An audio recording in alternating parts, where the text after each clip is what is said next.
एक गांव शिकारपुर में नकुल नाम का आदमी जंगल से गुजर रहा होता है। तभी उसे कहीं से बंदरों के गुर्राने की आवाजें आती हैं, जिसे सुनकर नकुल बहुत डर जाता है।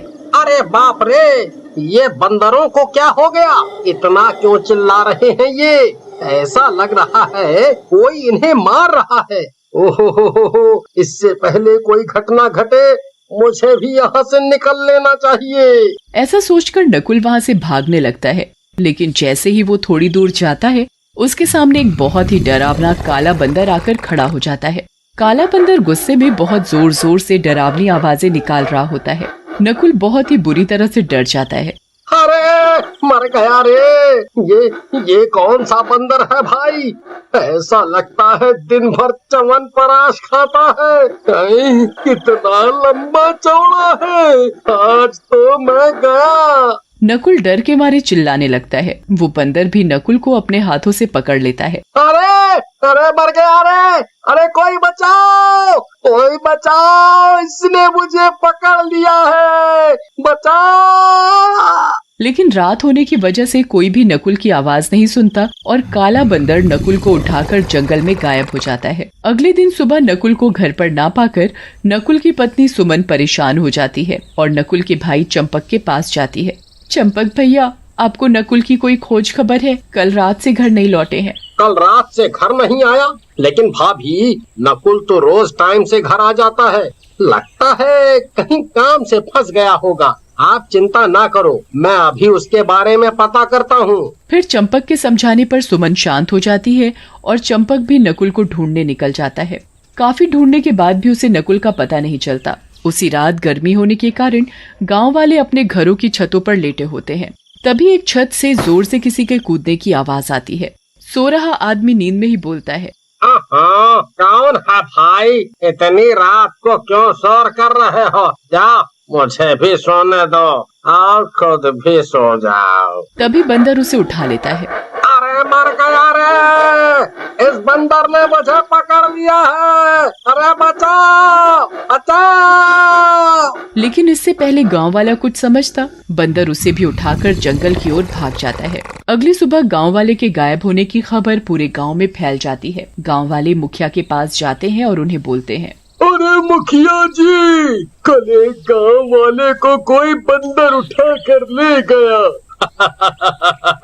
क्या बोल रहे हो? बंदर उठा कर ले गया? अरे दिन में लगा लिए हो क्या? भला रात में कोई बंदर घूमता है?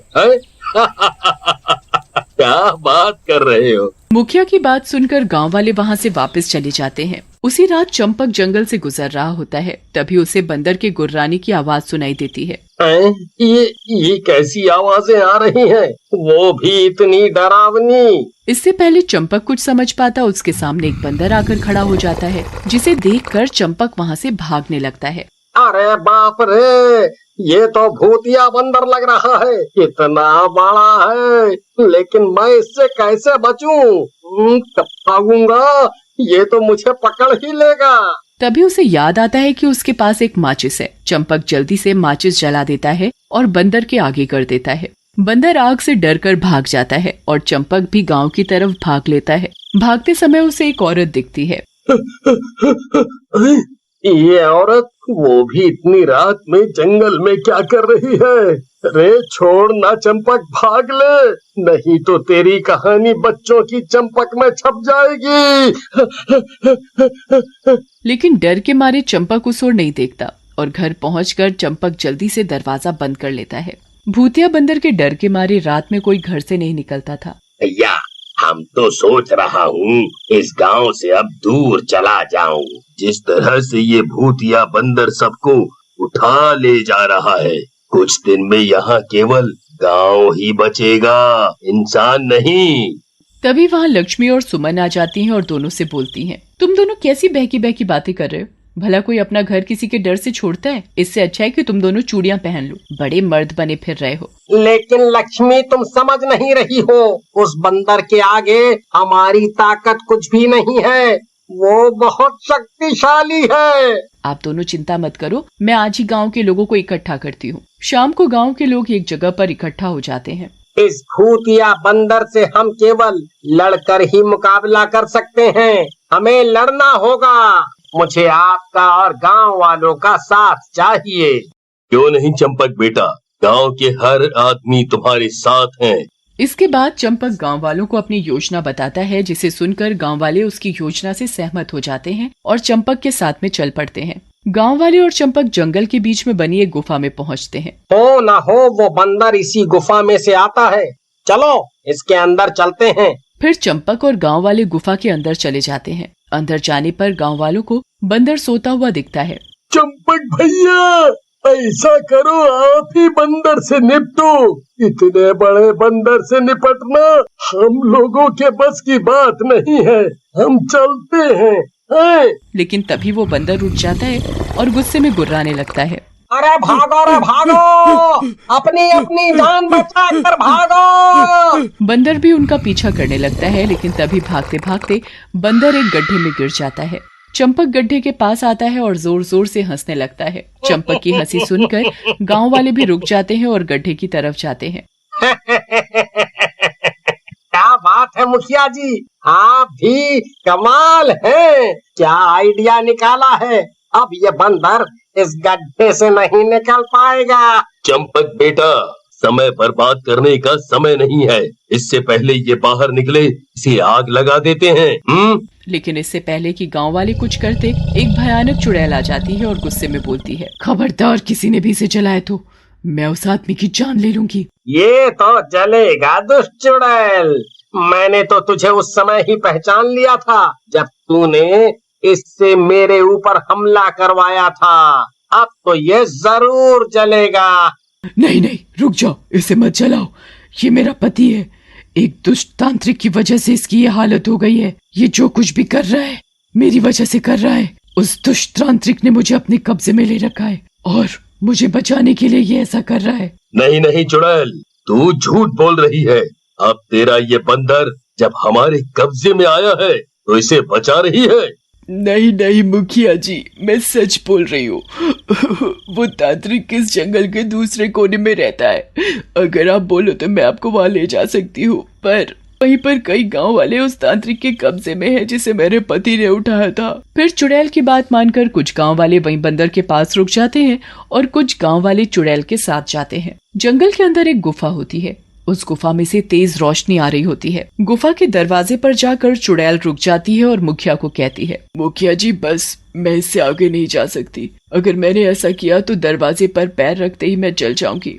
आप लोग अंदर जाओ और बाकी के गांव वालों को छुड़ा लो। फिर गांव वाले गुफा के अंदर चले जाते हैं। गुफा के अंदर तांत्रिक ध्यान लगाकर बैठा होता है और पिंजरे में कई गांव वाले बंद होते हैं।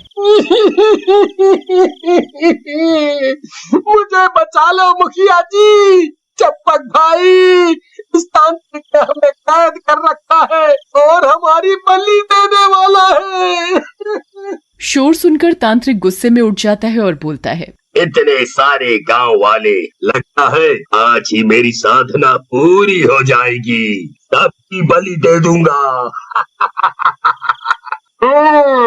बलि तो तू तब देगा तांत्रिक जब तू जिंदा बचेगा। आज तेरी मौत आई है, मौत, हम गांव वालों के रूप में। मेरी मौत। तुम सब मेरी ताकत नहीं जानते।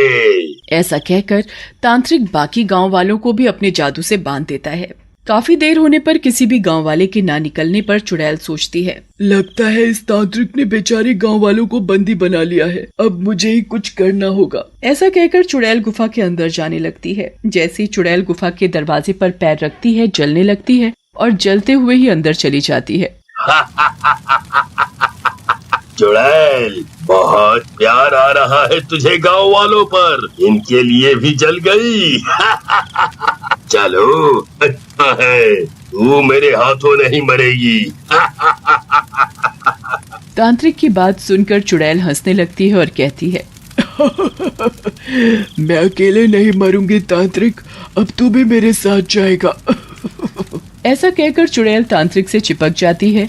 तांत्रिक भी जलने लगता है और थोड़ी ही देर में पूरा जल जाता है। तांत्रिक के जलते ही उसका सारा जादू खत्म हो जाता है। बंदर भी अपने इंसानी रूप में आ जाता है। मैं जा रही हूँ मुखिया जी, आप बड़े हैं, आप मेरे पति का ख्याल रखना और गांव में ही उन्हें रहने के लिए कोई जगह दे देना।